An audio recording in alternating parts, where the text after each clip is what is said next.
नमस्कार दोस्तों, समय था 4 जनवरी 2024। इसी 4 जनवरी को पूरे देश के लोग नए साल की छुट्टियां मनाने के बाद अपने अपने दफ्तरों की ओर रवाना हुए थे और इसी दिन ट्विटर पर एक तस्वीर ट्रेंड करती है।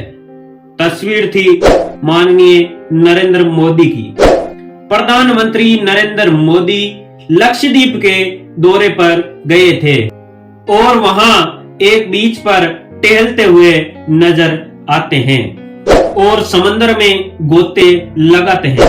लेकिन मोदी जी की यही तस्वीर 2 अलग अलग देशों के टॉप ट्रेड में जाकर शामिल हो जाए तब आश्चर्य होता है। एक देश तो भारत से 750 किलोमीटर दूर है और दूसरा देश भारत से हजारों किलोमीटर दूर है।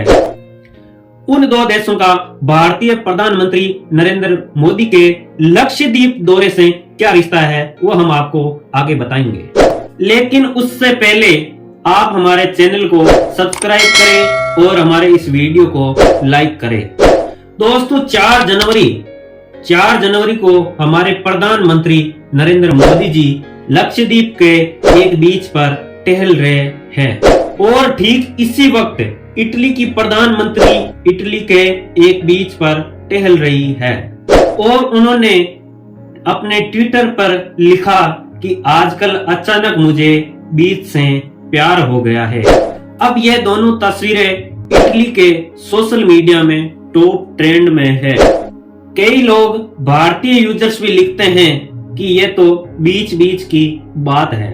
अब इसका मतलब क्या है ये तो मुझे समझ नहीं आ रहा, पर वो दोनों तस्वीरें एक साथ ट्रेंड कर रही है। लेकिन एक गंभीर और गहरा मुद्दा है कि जब मोदी जी लक्षद्वीप दौरे पर गए थे तो उन्होंने यह कहा था कि लक्षद्वीप में टूरिज्म की अपार संभावनाएं हैं, भारतीय पर्यटकों को लक्षद्वीप पर ध्यान देना चाहिए। तो 754 किलोमीटर दूर है एक देश मालदीव। तो प्रधानमंत्री मोदी की तस्वीरें वहां के ट्विटर पर टॉप ट्रेंड करने लगी और वहां के यूजर्स लिखते हैं कि मालदीव तो गया। अगर मोदी जी लक्षद्वीप में अपने देश में घूम रहे हैं तो मालदीव इससे क्यों परेशान है। दोस्तों भारत में छुट्टियां मनाने के लिए सबसे पसंदीदा विदेशी लोकेशन में से एक है मालदीव।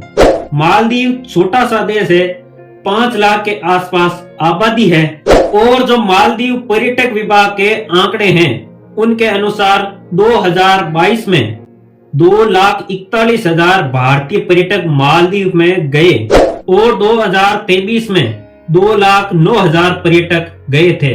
यानी 2022 से 2023 में 30,000 से कम पर्यटक मालदीव गए थे। यानी 2022 से 2023 में 30,000 कम पर्यटक मालदीव गए हैं और यही लक्षद्वीप का बेनिफिट है। लक्षद्वीप में 2022 के मुकाबले 2023 में 30 से 35,000 ज्यादा पर्यटक घूमने गए थे।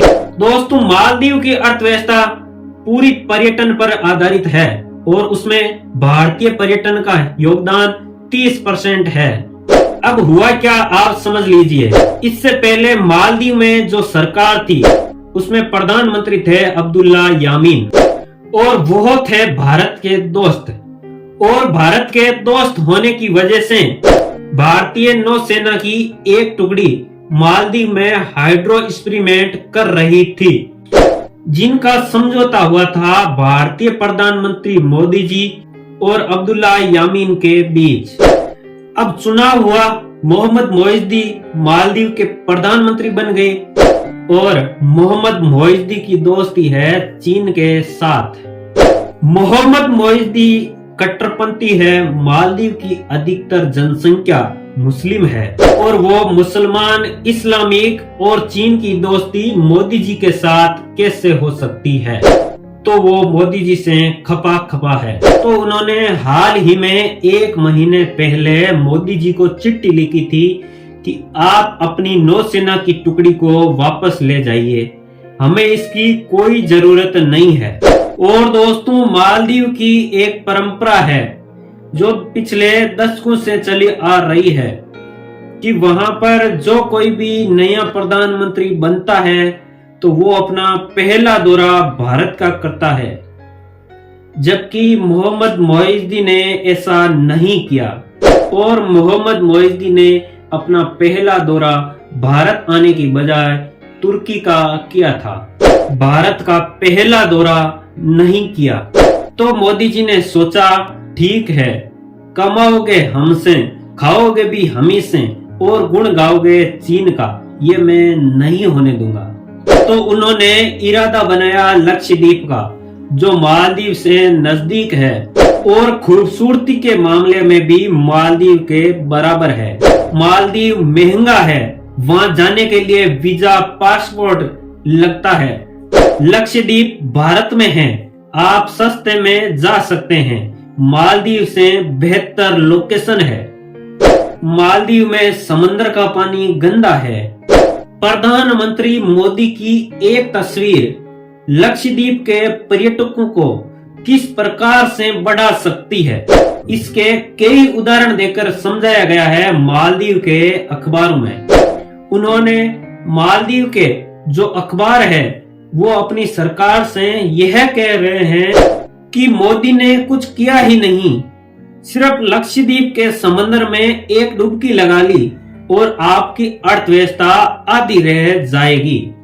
सावधान कर रहे हैं कि जरूरी नहीं आपसे जो खपा है उनसे डांट कर ही बात किया जाए, इशारों से ही बहुत कुछ किया जा सकता है। मोदी जी का दौरा मालदीव के लिए इशारा है कि आप कई तरह से भारत पर निर्भर हैं। आप अपनी रक्षा की जरूरतों के लिए भारत पर निर्भर हो।